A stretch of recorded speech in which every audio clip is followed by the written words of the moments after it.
My name is Morgan Thornton. I'm 31. Last month, my mother stood up in front of 75 people at my daughter's christening and told every single one of them I was too unstable to choose a godparent.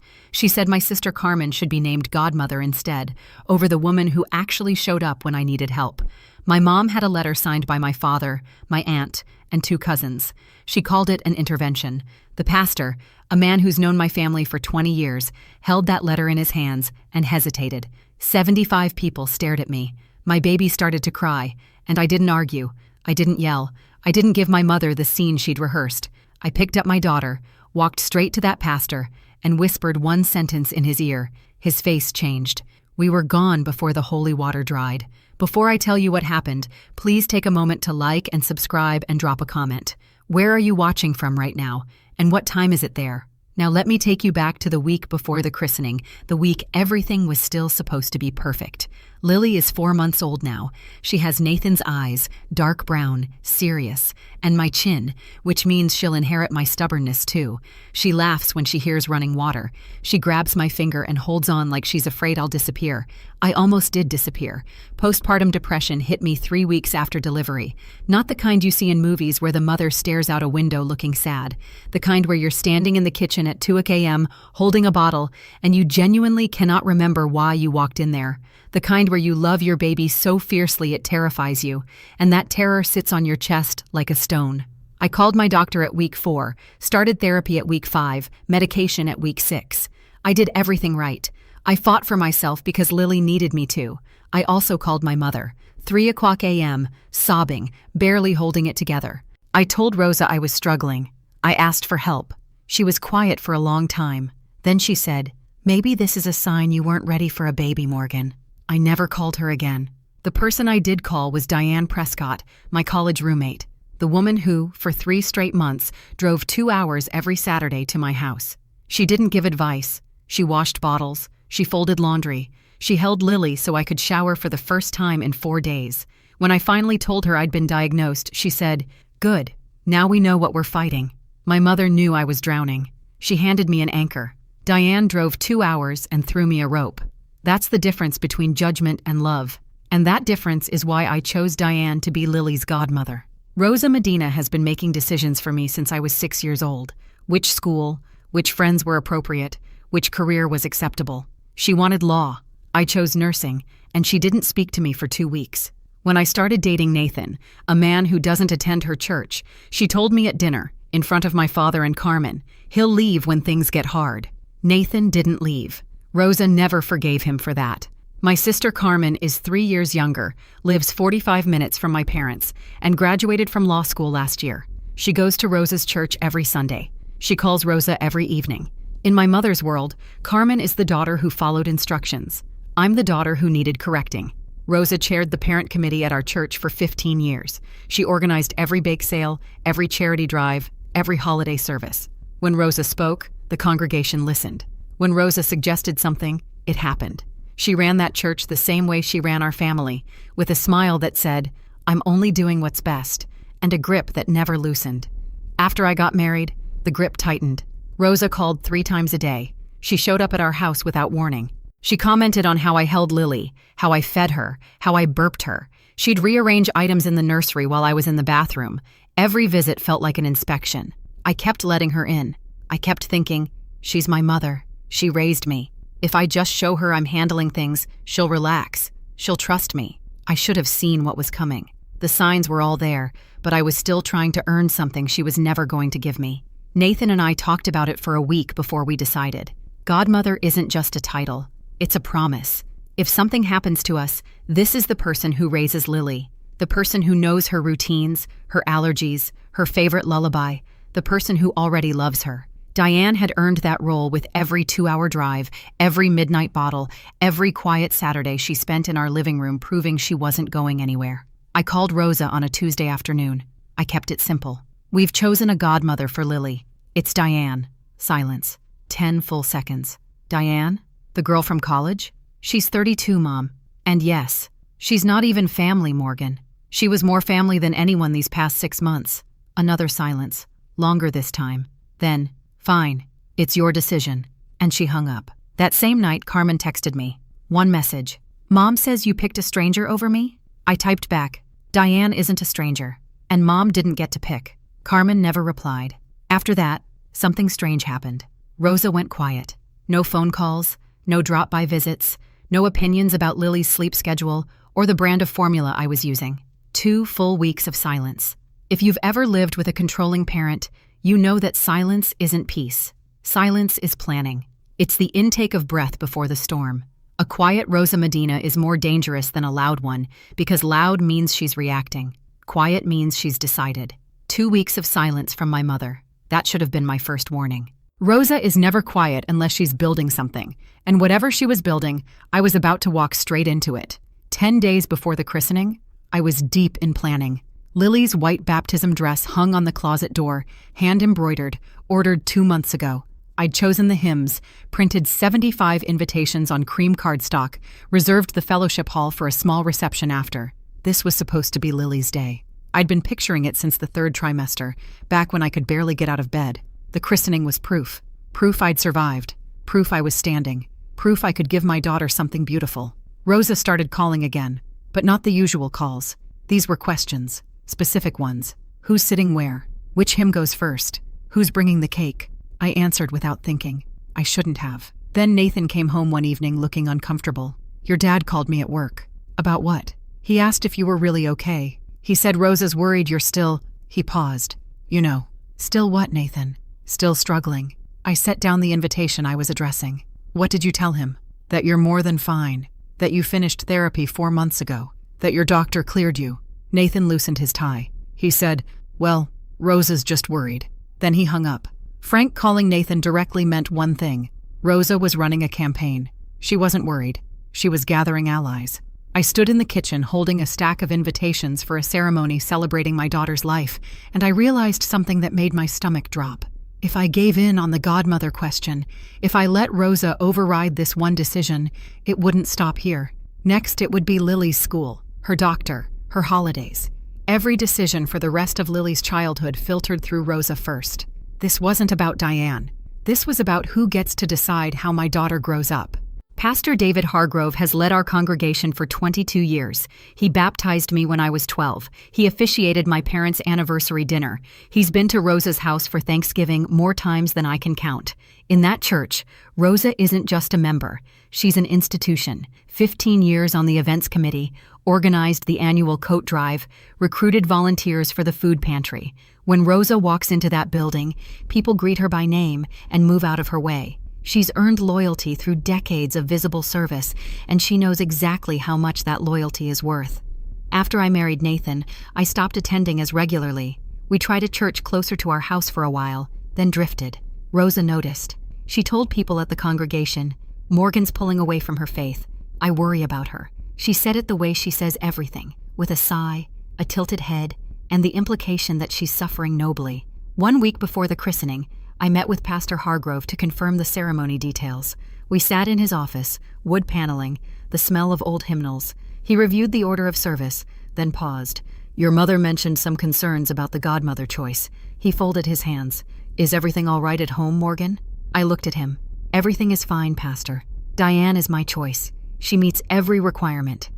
He nodded, but his eyes didn't settle. He shuffled papers, changed the subject. Rosa had already gotten to him. I didn't know how much she'd said or what version she'd told, but the pastor's discomfort told me enough. He'd heard something, and he wasn't sure whose side to take. I didn't know it then, but Rosa had already done more than talk. She'd written a letter, and she'd gotten 4 signatures. Saturday night, the night before. Diane arrived at 6 o'clock with a garment bag and a teddy bear wearing a tiny cross necklace. For her first Bible, she said, handing it to Lily, who immediately grabbed the bear's ear and shoved it in her mouth. We sat in the living room, Lily on a blanket between us. Diane smoothed the christening dress across her lap and ran a finger over the embroidery. I've been practicing holding a baby and a candle at the same time, she said. Turns out it's harder than it looks. I laughed, a real laugh, the first easy one in weeks. Nathan ran through the checklist. Dress, shoes, camera charged, reserved seats, reception food arriving at 11 o'clock. Everything ready, everything perfect. At 8 o'clock, I called Rosa to confirm her arrival time. She picked up on the 4th ring. I'll be there. That's all she said. Not, I can't wait. Not, "I'm so excited for Lily." Just, "I'll be there." I told myself it was nothing. Rosa isn't warm on the phone, never has been. Nathan saw my face after I hung up. "Should we be worried?" "She's my mother," I said. "What's the worst she can do at a church?" I put Lily to bed, laid out her dress on the changing table, ironed it a third time because the collar wouldn't sit flat. Diane and I stayed up until midnight talking about college, about our old dorm, about the time she carried me home from a party and made me drink 3 glasses of water. We didn't talk about Rosa. We didn't need to. I should have. I would find out exactly what the worst was, in front of 75 people, in less than 12 hours. I'm sitting here telling you this story, and I can still feel the fabric of Lily's christening dress between my fingers that night. I ironed it 3 times. I was so careful about every single detail. If you're a mom who's ever planned something this meaningful for your child and felt that pit in your stomach that someone was going to ruin it, you know exactly what I mean.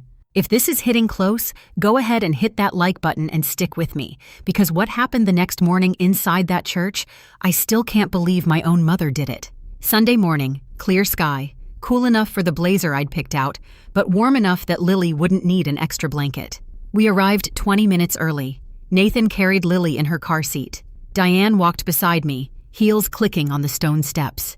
The church doors were propped open, old oak, heavy, the same doors I'd walked through every Sunday for 18 years growing up.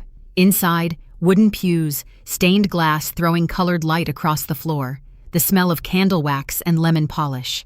75 guests were already seated, family from both sides, friends from work, members of the congregation who'd watched me grow up in this building.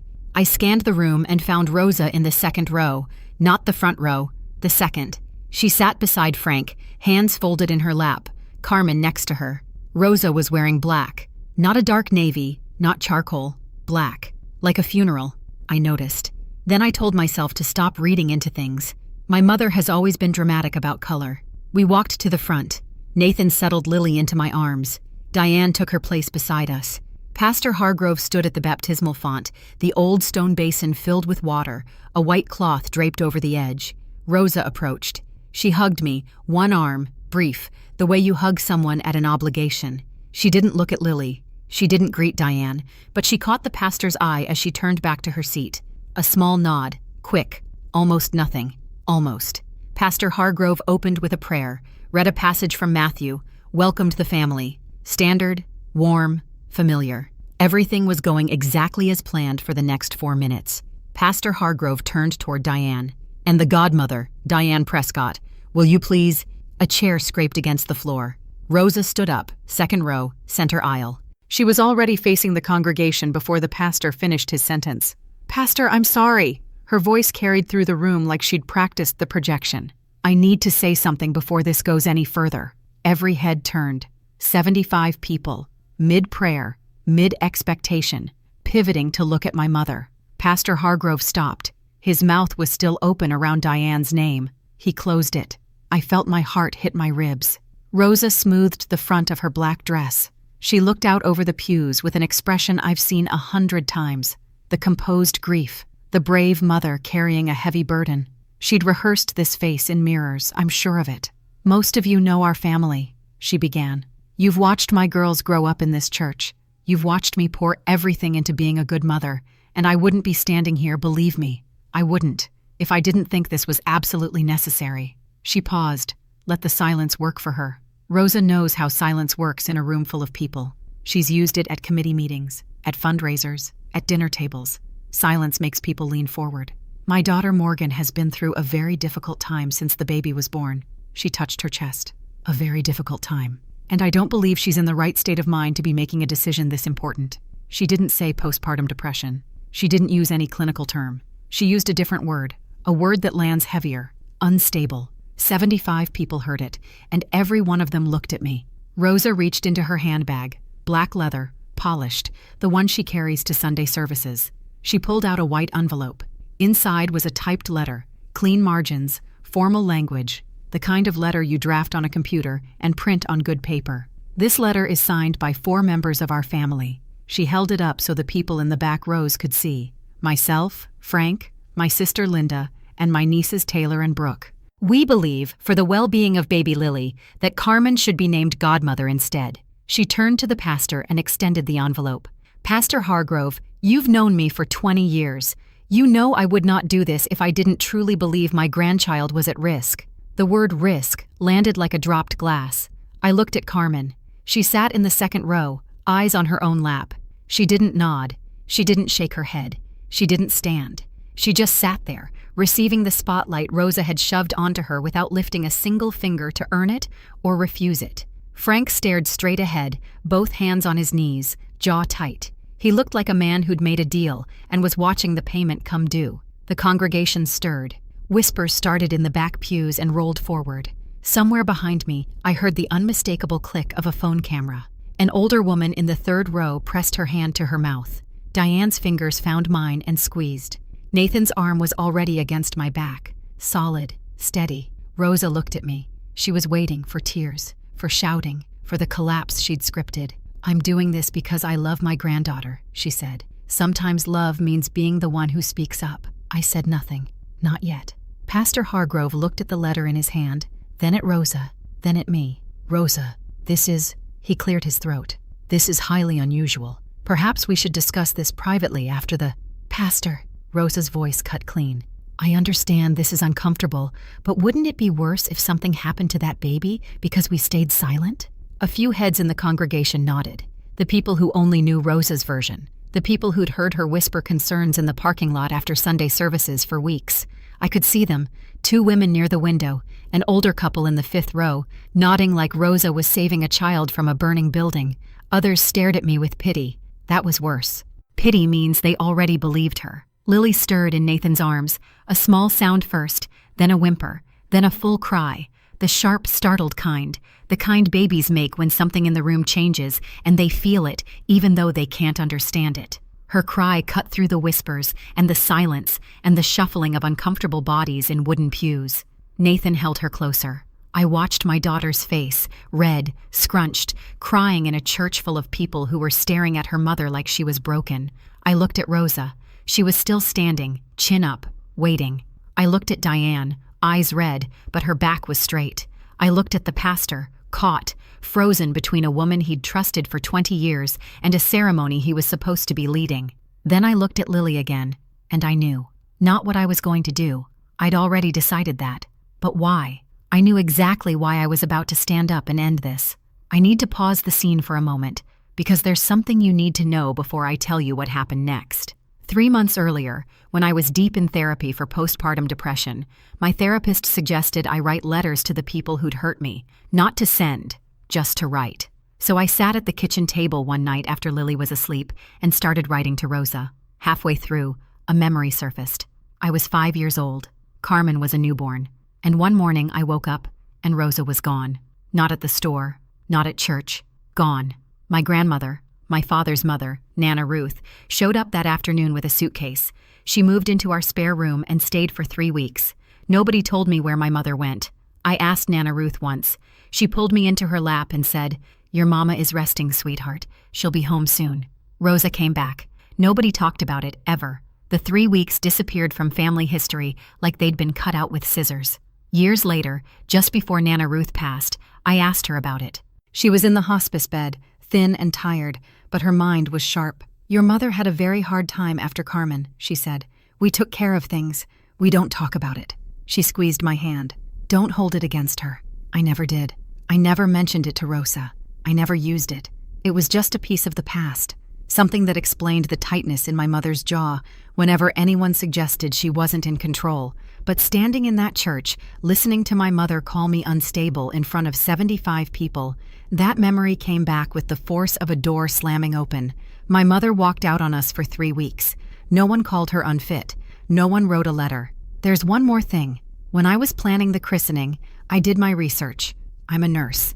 I read protocols for a living. So when it came to my daughter's baptism, I read the church's own guidelines cover to cover. In our denomination, the parents hold full authority over selecting godparents. The pastor can only raise an objection if the chosen godparent doesn't meet the church's faith requirements, meaning they haven't been baptized or don't profess the faith. That's it. No other grounds.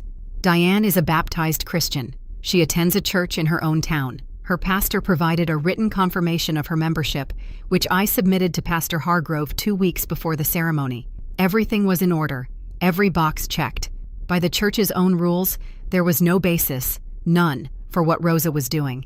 But there was something else I'd noticed.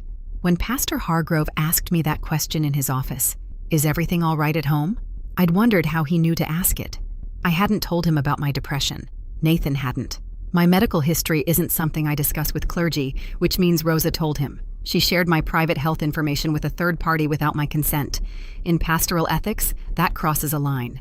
A pastor who receives confidential information about a congregant from a family member and then acts on it without verifying with the congregant first has compromised his duty of care. I didn't know exactly what Rosa had said to him, but that question in his office told me enough. He'd been briefed, and he hadn't come to me first. I had 2 facts: my mother's own history and the rules she was asking the pastor to break. I didn't need a weapon. I just needed one sentence. Back in the church, real time. Lily is crying. Rosa is standing. The pastor is holding a letter he didn't ask for. 75 people are waiting to see what the unstable mother does next.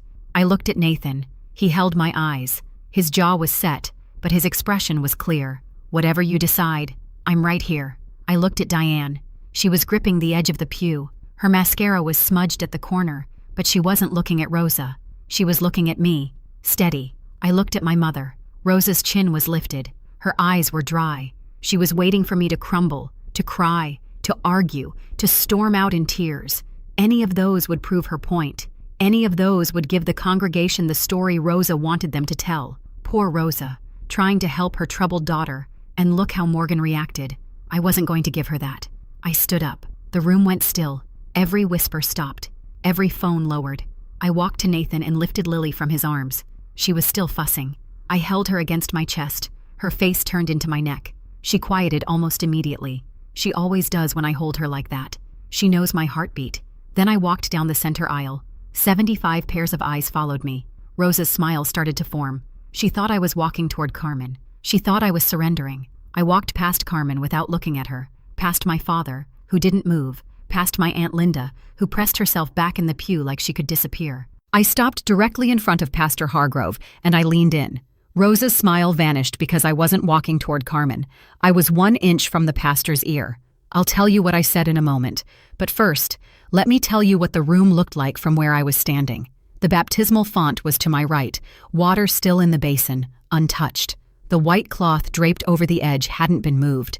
Lily's christening, the one I'd planned for 2 months, was never going to happen in this room. I knew that the second Rosa stood up, and I'd made peace with it in the time it took me to walk 30 feet down that aisle. I leaned close to Pastor Hargrove, close enough that only he could hear me. Lily was warm against my chest, breathing softly, calm now. I said one sentence. I kept my voice low, my tone flat, the way I speak to doctors when I'm reporting patient vitals.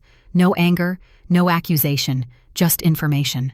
The pastor's face changed. First his eyebrows pulled together, confusion. Then his lips parted, recognition. Then his eyes closed, 2 full seconds. When they opened, he looked past me, directly at Rosa. I stepped back. I spoke at normal volume, just enough for the first few rows to hear. "We're done here. Thank you for your time, Pastor." I turned around. Nathan was already standing, Lily's coat in one hand, the diaper bag over his shoulder. Diane was on her feet, purse in hand. They'd both known the moment I stood up.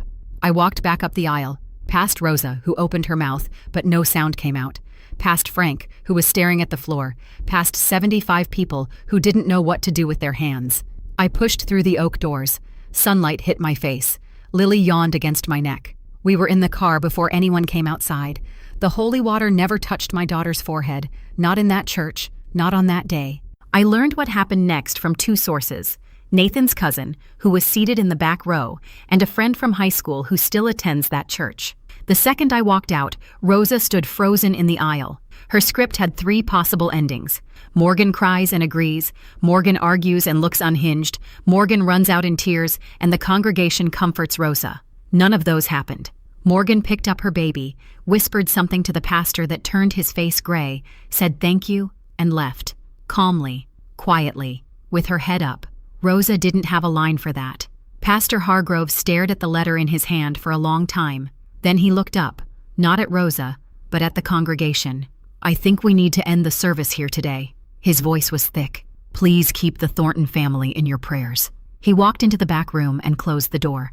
The congregation sat in stunned silence for about 10 seconds. Then the noise started, low murmurs building into open conversation. People stood up, gathered in clusters. Some headed for the exit. Others turned to Rosa. "What just happened? What did she say to him?" "Rosa, are you all right?" Rosa straightened her shoulders. Damage control voice activated. "You see? This is exactly what I was trying to prevent. She's not well." Carmen stood next to Rosa, arms crossed, eyes on the door I'd walked through. She didn't speak. Frank put on his hat. "Let's go, Rosa." "No." Rosa's jaw was tight. "I'm not leaving. This is my church." She stayed for 40 minutes, talking to anyone who'd listen, rewriting the story in real time. But the pastor never came back out, and 14 people had left before Rosa finished her first sentence. We sat in the parking lot for 2 minutes without speaking. The engine was running. Nathan's hands were on the steering wheel. Diane was in the back seat next to Lily's car seat. Nobody moved. Then Diane said very quietly, "What did you say to him?" "The truth." She didn't press. Nathan didn't ask. They just let the silence sit there, and I was grateful for that.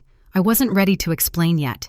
I was still shaking, not from fear, but from the effort of staying that calm when every nerve in my body wanted to scream. Nathan pulled out of the parking lot. His knuckles were white on the wheel. I could see the muscle in his jaw working. He was furious, not at me, but for me. But he didn't vent. He didn't curse Rosa's name. He just drove. I looked at Lily in the rearview mirror. She'd fallen asleep. Her hand was wrapped around the teddy bear Diane had given her the night before, the one with the tiny cross necklace. She had no idea what had just happened. She didn't know that her grandmother had tried to turn her christening into a courtroom. She just knew she was warm and someone she trusted was holding her. I made a promise in that car. You will never sit in a room where someone uses your mother's pain as a weapon. Never. I picked up my phone and called a number I'd saved 3 weeks ago, just in case. Pastor Rebecca Lowell at Grace Community Church, Diane's church when she visits. "Pastor Lowell, it's Morgan Thornton. We spoke on the phone last month." A pause. "I need to ask a favor. Could we schedule a christening for tomorrow afternoon?" She said yes before I finished the sentence. By 9 o'clock that night, my phone showed 14 missed calls from Rosa, 6 text messages. The progression told me everything. 2:14 p.m. "I did this for Lily. You need to understand that." 3:41 p.m. "Morgan, answer your phone." 5:02 p.m.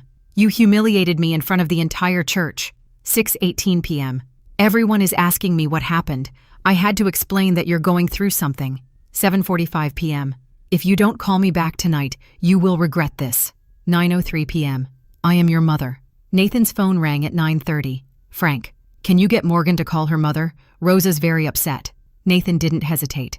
Rosa should be upset. She stood up in a church and called my wife unstable in front of 75 people. That's not what happened. I was there, Frank. I was sitting 3 feet away. Frank went quiet. Then, she was trying to help. Click. Carmen texted me at 10 o'clock. "Mom is devastated. You didn't have to walk out like that. You could have just talked to her afterward." I stared at that message for a long time. Could have just talked to her afterward, as if what Rosa did was a disagreement over a seating chart, as if standing up in a sacred ceremony and calling your daughter mentally unfit in front of everyone she knows is the kind of thing you handle with a quiet chat over coffee. I didn't respond.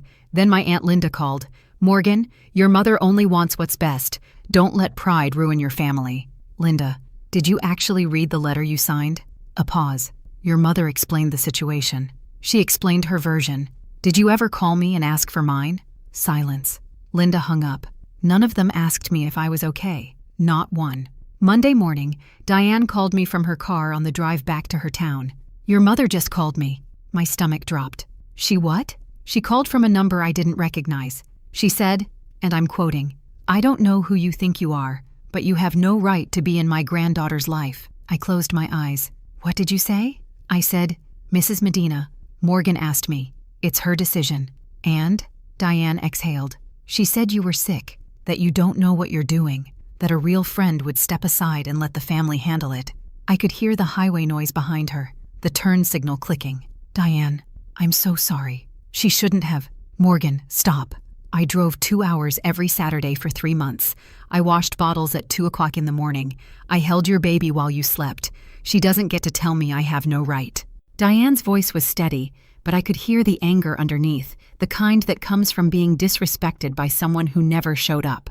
"I told her one more thing," Diane said. "What?" I said. A real mother would have driven those 2 hours herself instead of calling her daughter unstable in a church. Then she hung up on me. I sat in my kitchen and held the phone to my ear and felt something shift. Not anger, something colder, clarity. Rosa wasn't going to stop at me. She'd go after anyone connected to me, anyone who supported me, anyone who made it possible for me to stand on my own. Because my independence was the thing she couldn't control. This wasn't about Lily's christening anymore. This was about Rosa losing her grip on everything she'd built her identity around, and I was done letting her rebuild it on top of mine. I need to pause here for a second, because if you're watching this and you've ever had someone in your family call a person you trust, a friend, a partner, anyone, and try to push them out of your life because they couldn't control you through them, I see you. That is not love. That is territory. If this story is making you think of someone, send it to them, or just drop a comment. Have you ever had a family member go after someone close to you just to get to you? I want to hear your story. Now, the christening that actually happened. Sunday afternoon, a different church. Grace Community was smaller than the one I grew up in. White clapboard walls, a garden out front with daffodils pushing through the last of the winter frost. No stone baptismal font, just a ceramic bowl on a wooden stand filled with warm water. 20 people. Nathan's parents, his brother and sister-in-law, Diane, 3 of my closest friends from the hospital, 2 neighbors who'd brought us meals after Lily was born, a few members of Diane's church who stayed after their morning service because Pastor Lowell asked them to. No Rosa, no Frank, no Carmen, no Aunt Linda, no cousins Taylor or Brooke. 20 people who were there because they wanted to be, not because they were performing. Pastor Rebecca Lowell met us at the door. She was younger than Pastor Hargrove, early 40s, warm eyes, a handshake that was more of a handhold. She looked at Lily and said, "What a beautiful girl. Are we ready?" I looked at Nathan. He nodded. I looked at Diane, who was already reaching for Lily with the ease of someone who'd held her 100 times. "I've never been more ready," I said. The ceremony was everything the first one was supposed to be. Pastor Lowell read some psalms. She spoke about what it means to welcome a child into a community of love, real love, the kind that shows up, not the kind that shows off. Diane held Lily while the water was poured. Lily didn't cry. She grabbed a fistful of Diane's hair and laughed. I cried, the good kind, the kind where your chest opens up and everything you've been carrying since 3 a.m. phone calls and typed letters and a word spoken in a church full of strangers, all of it just lifts. Nathan put his arm around me. Diane whispered, "She's perfect." She was. "All right, you've been waiting, so here it is." When I leaned into Pastor Hargrove with Lily against my chest and 75 people staring at my back, I said, "Pastor, did you know my mother had her own breakdown after my sister was born? She left her family for 3 weeks. Ask her about that before you let her call me unfit." That's it. 1 sentence, 29 words. I didn't ask him to expose Rosa. I didn't demand he announce it from the pulpit. I didn't threaten him or guilt him. I gave him a fact, a true, verifiable, decades-old fact, and I let him decide what to do with it. Here's why it mattered. Rosa had spent weeks building a case. Morgan is unstable. Morgan can't make decisions. Morgan is a risk to her own child. She'd used her 20-year relationship with that pastor, her reputation in the congregation, and a letter signed by 4 family members to create the image of a concerned mother doing the hard thing. 1 sentence dismantled it.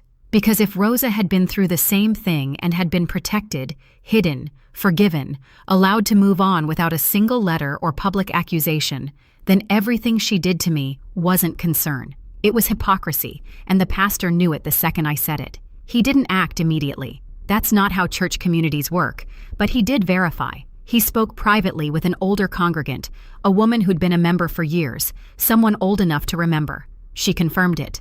Rosa had left, 3 weeks. Frank's mother had moved in to care for the children. The pastor didn't expose Rosa. He didn't need to. He just stopped trusting her. And in a small-town church, that's everything. 3 weeks after the christening, Rosa walked into Sunday service the way she always does.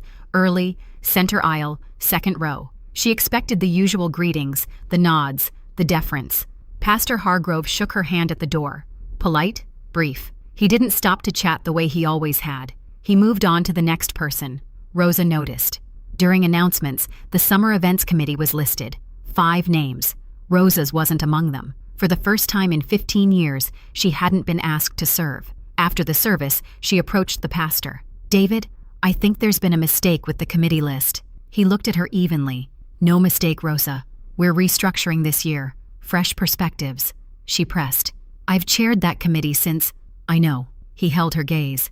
"And I appreciate your years of service, but I think it's time for a change." Rosa stiffened.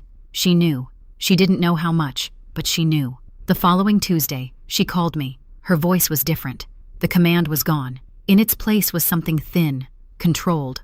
"What did you say to him, Morgan?" "I told him the truth. Something you've been hiding for 26 years. A long pause. I could hear her breathing through the phone. "That was different," she said. "I was going through something personal. It had nothing to do with— You left for 3 weeks, Mom. You left 2 children. Dad's mother had to move in. And nobody stood up in a church and called you unfit." She didn't respond. "You got silence and grace," I said. "I got a letter and 75 witnesses." The line went quiet. Then she hung up. She didn't call back for 6 days. Nathan and I sat at the kitchen table the following weekend. Lily was napping. The house was quiet. We didn't raise our voices once during the conversation. We didn't need to. We both knew exactly what had to happen. We wrote an email addressed to Rosa and Frank. Clear language, no emotion, no accusations, just rules. 1. Rosa does not come to our home without an invitation made at least 24 hours in advance. 2. All communication regarding Lily goes through both Morgan and Nathan. Not one, both. 3. Rosa does not discuss Morgan's medical history with anyone. Any violation ends all contact immediately. 4. Carmen is welcome to visit Lily independently, on her own initiative, without Rosa as intermediary. I read it twice. Nathan read it once. We sent it, CC'd Nathan, so there was a record. Nathan called Frank separately that evening. "These boundaries aren't negotiable, Frank. If Rosa can respect them, she'll see Lily. If she can't, she won't." Frank's voice was strained. "This is breaking your mother's heart." "Rosa broke something first." Nathan paused. "And you helped her, Frank. You signed that letter. You sat in that pew and said nothing while your daughter was humiliated. I didn't know it would go that far. You didn't try to stop it either." Silence. "Can I still see my granddaughter?" Frank asked. "Read the email. Follow the rules. That's all we're asking." We didn't hear from Rosa for 10 days after the email. No calls, no texts, no drive-bys. 10 days of silence, the same kind of silence she'd used before the christening, except this time I wasn't afraid of what it meant. This time, the silence was mine. I'd drawn the line. She was the one deciding whether to cross it. Carmen called the following week. I almost didn't answer, but something about the timing, no Rosa preamble, no group text, just Carmen's name on my screen, made me pick up. She wasn't hostile, but she wasn't soft either. She sounded like a woman reading from a script she'd only half rehearsed. "Mom showed me the email. Don't you think it's a little extreme?" "Did you ask Mom if it was extreme when she stood up in a church and called me unstable?" Pause. She was worried. "You know how she is." "I know exactly how she is, Carmen. The question is whether you do." I heard her exhale. A long one. The kind that carries a lot of things a person isn't ready to say. "I didn't ask to be godmother." Her voice dropped. "She didn't ask me first. She told me the morning of the christening in the car. She said, 'I'm going to speak to the pastor. Carmen, you'll step in.' I didn't even know about the letter until she pulled it out." Something shifted in my chest. Not forgiveness, not yet, but recognition. Carmen had been holding the same envelope Rosa handed her. She just hadn't opened it until now. "So what do you want from me?" she asked. "Nothing," I said. "But if you want to know your niece, you know where I am." She was quiet. Then, "Okay." One word, small, but it was the first time in years that Carmen had said something to me that didn't have Rosa's fingerprints on it. I didn't know if she'd follow through. She might call Rosa the second we hung up and repeat everything, but I'd rather leave one door open and see who walks through it than lock everything down and wonder. 2 months later, a friend from high school, Megan, still a member of the congregation, sent me a text. "Thought you should know. Pastor Hargrove had a private conversation with your mom last week." I didn't ask Megan to spy. She volunteered. In a small-town church, news moves like water through old pipes. Slow, steady, impossible to stop. According to Megan, the pastor called Rosa into his office on a Tuesday afternoon. He didn't raise his voice. He didn't accuse her of anything specific. He said, "Rosa, I've given this a lot of thought. I feel I was put in an unfair position during the christening. What happened that day damaged trust between you and this church, and between you and me. Rosa tried to redirect. I was trying to protect my grandchild. I understand that's how you saw it. The pastor folded his hands. But I've since learned that the situation was more complicated than it was presented to me. I should have spoken with Morgan directly. I didn't, and that's on me. But I also relied on information that was incomplete. He didn't say what information. He didn't mention 3 weeks or a breakdown or Nana Ruth. He didn't have to. Rosa understood. Her removal from the events committee was the first visible change. Then she wasn't asked to coordinate the holiday bake sale. Then her name disappeared from the Sunday Bulletin's volunteer acknowledgments. No public announcement, no sermon about it, just a quiet, steady withdrawal of the institutional trust Rosa had spent 15 years building. The congregation didn't need to know the details. They just noticed the shift, the way you notice when someone who used to stand at the front of the room starts sitting in the back. Megan's last text. She still comes every Sunday, but nobody asks her opinion anymore. Frank called on a Wednesday. I checked the caller ID twice. It was his cell, not the house phone, not Rosa on speaker, not a joint call. Just Frank. I should have said something at the church. I waited. I'd heard enough half apologies to know that the sentence after the apology is the one that matters. Your mother, she means well. She just doesn't know how to not be in charge. That's not an excuse, Dad. That's a description. He was quiet for a while. I could hear the TV in the background, a baseball game, volume low. Rosa wasn't in the room. I was sure of it, because Frank Medina does not make phone calls like this when Rosa can hear. Can I see Lily? He asked. If you come alone, and if you don't report back to Mom about my house, my choices, or my parenting, I can try. Don't try. Decide. He came on Saturday, alone. He parked in the driveway and sat in his truck for 2 full minutes before walking to the door. Nathan let him in. Frank held Lily for 20 minutes. He didn't rearrange anything in the nursery. He didn't comment on the formula brand or the room temperature or the way I'd folded the blankets. He just held his granddaughter and looked at her face like he was memorizing it. When he left, he stopped at the door. She looks happy. She is. He nodded, put on his hat, walked to his truck. He didn't mention Rosa. He didn't ask me to call her. He just left. It wasn't much, a 20-minute visit and 4 words. But it was the first time my father had chosen to show up for me without Rosa writing the script. And I'll take that, for now. It took Rosa 5 weeks to test the line. A Tuesday afternoon. I was feeding Lily in the kitchen when the doorbell rang. I checked the camera on my phone. Rosa, standing on the porch holding a gift bag with tissue paper blooming out the top. No phone call, no text, no 24-hour notice. I walked to the intercom by the front door and pressed the button. Mom, you know the rules. Call first. Morgan, for God's sake, I'm your mother. I don't need an appointment to see my own grandchild. You do now. Static. Then Rosa's voice, tighter. I drove 45 minutes. I have a gift for Lily. You can leave it on the porch and next time call first. I released the button, stepped back. My hand was steady. My heart was hammering, but my hand was steady. Through the side window, I watched Rosa stand on the porch for close to 10 minutes. She looked at the door. She looked at the intercom. She looked up and down the street, maybe to see if neighbors were watching. Then she set the gift bag on the welcome mat and walked back to her car. She sat in the driveway for another 5 minutes before pulling out. After she left, I brought the bag inside. A dress for Lily, lavender with a satin ribbon. The tag was still attached. Tucked inside was a card, for my little angel, from Grandma who loves you more than anything. I held the dress against Lily's chest. It was the right size. Rosa always gets the size right. I put it in Lily's closet. I didn't call Rosa to say thank you, and I didn't feel guilty about it. Nathan came home that evening. That was hard, he said. The hard part was letting her do it for 31 years. This part is just new. Thanksgiving, 4 months after the christening. Nathan's parents hosted. I brought Lily in a pumpkin print onesie. She was 6 months old, sitting up on her own, grabbing at everything. Nathan's mother held her for an hour straight and didn't put her down once. My Aunt Linda was there. She and Nathan's mother had been friends for years, which is how Nathan and I met in the first place. She was across the room when we arrived, holding a glass of wine and avoiding my eyes. It took her until dessert to approach. Your mother misses you terribly, Morgan. I set down my fork. Then she knows what to do. What do you mean? Apologize. Not to me, to Diane. In front of the same people she humiliated me in front of. Linda blinked. That's a lot to ask. Standing up in a church and calling your daughter unstable in front of 75 people was a lot to do. Linda opened her mouth, closed it, looked at her wine.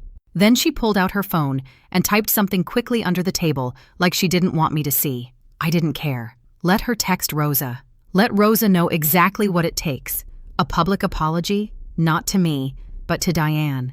The woman she called and told she had no right to be in Lily's life. The woman who earned every bit of that godmother title with 2-hour drives and midnight bottles and showing up when Rosa chose to judge. After Linda walked away, I sat back and looked around the table. Nathan was cutting turkey for his nephew. Lily was chewing on a wooden spoon. Nathan's father was telling a story about a fishing trip and laughing at his own punchline. For the first time in a year, my shoulders weren't near my ears. December. A package arrived at our door. Small box, properly shipped, return address in Carmen's handwriting, not Rosa's. Inside, a soft plush rabbit, hand-picked, not expensive, but thoughtful. The kind of gift that says someone walked through a store and thought about a baby they've barely met. A card tucked inside. To Lily, from Aunt Carmen. I'd like to do better. 6 words. No mention of Rosa. No, Mom wants me to say. Just Carmen. She called 2 days later. Her voice was careful, measured, like someone choosing each word before speaking it. Can I come visit Lily next month? Just me. Just you? Just me. I promise. I let the pause hang, not to punish her, to feel out whether I believed her. Okay, 1 word. Enough. I don't know if Carmen will follow through. She might come in January and hold Lily and mean every word. She might go home and tell Rosa everything, the layout of the nursery, what brand of diapers I use, whether there were dishes in the sink. She might be Rosa's scout. She might be her own person for the first time. I don't know, and I've decided that's all right. Carmen is my sister. She grew up in the same house I did, under the same rules, with the same mother pulling strings. The difference is that Rosa pulled Carmen closer and pushed me out. It's hard to see the machine when you're the favorite part. I'm not closing the door on her, but I'm not leaving it wide open for anyone Rosa can send through it. The door has a lock now, and I decide who gets the key. If Carmen earns it, she'll know. If she doesn't, she'll know that too. Christmas. For the first time in 31 years, I wasn't at Rosa's house. She hosted anyway. The same table, the same china, the same menu she'd been cooking since I was in elementary school. Ham, sweet potatoes, her cornbread that everyone in the family says is the best they've ever had. Carmen was there, Frank was there, 2 cousins. That was it. I know because Carmen mentioned it briefly, without commentary, when she came to visit Lily the 2nd week of January. She kept her word. She came alone. Rosa posted a photo on Facebook that Christmas evening. The table, the plates, the tree. Caption, Blessed family time. 4 people in the frame. The absence of 2 others and a baby was louder than anything in the picture. A friend of Rosa's commented underneath, "Where's Morgan and the little one?" Rosa didn't reply. The comment was deleted within an hour. I saw it because Megan sent me a screenshot. I looked at it for a few seconds, then put my phone down. I didn't feel satisfaction. I didn't feel guilt. I felt something closer to quiet. Our Christmas was different. Nathan's parents came. Diane drove down and stayed the weekend. 2 friends from the hospital brought their kids. Lily got more gifts than any 10-month-old needs and spent most of the afternoon playing with the wrapping paper instead of the toys. The house was loud, full, warm. Nathan burned the bottom of the pie, and we ate it anyway. Diane fell asleep on the couch with Lily on her chest. I took a photo of that. Lily's hand gripping Diane's collar, both of them breathing slowly. Rosa got the Christmas she built. So did I. The difference is, I'd build mine the same way again. 6 months since the christening. Lily is 10 months old. She pulls herself up on the coffee table and stands there grinning like she's conquered a mountain. She says something that sounds like "da" when Nathan walks into the room, and he pretends it's his name every single time. I'm back at work full-time, pediatric unit, 12-hour shifts. I come home tired in a way that feels earned, and Lily reaches for me the second I walk through the door. I hold her, and the whole day falls off my shoulders. Postpartum depression is behind me. Not forgotten, not erased, but behind me. I don't hide it. If a new mother on my unit looks like she's struggling, I sit with her and say, "I've been there. It's real. It gets better. You're not failing. And if someone tells you that asking for help means you're not ready to be a mother, they're wrong. Get help anyway." Diane is still godmother. She sends Lily a book every month, board books with animals and textures. She FaceTimes every Sunday morning. Lily recognizes her face on the screen now and slaps the phone with both hands. Rosa still hasn't apologized. Not to me, not to Diane, not to the congregation. She still goes to church on Sundays, but the woman who used to walk in like she owned the building now sits quietly in the third row and leaves before the coffee hour. I don't wait for her apology. I used to think I needed it. Needed Rosa to say I was a good mother.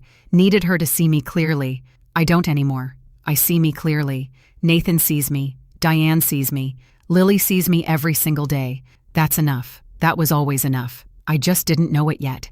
If someone in your family takes your worst moment and turns it into a weapon, that tells you everything about them and nothing about you. I had postpartum depression. That's a medical condition.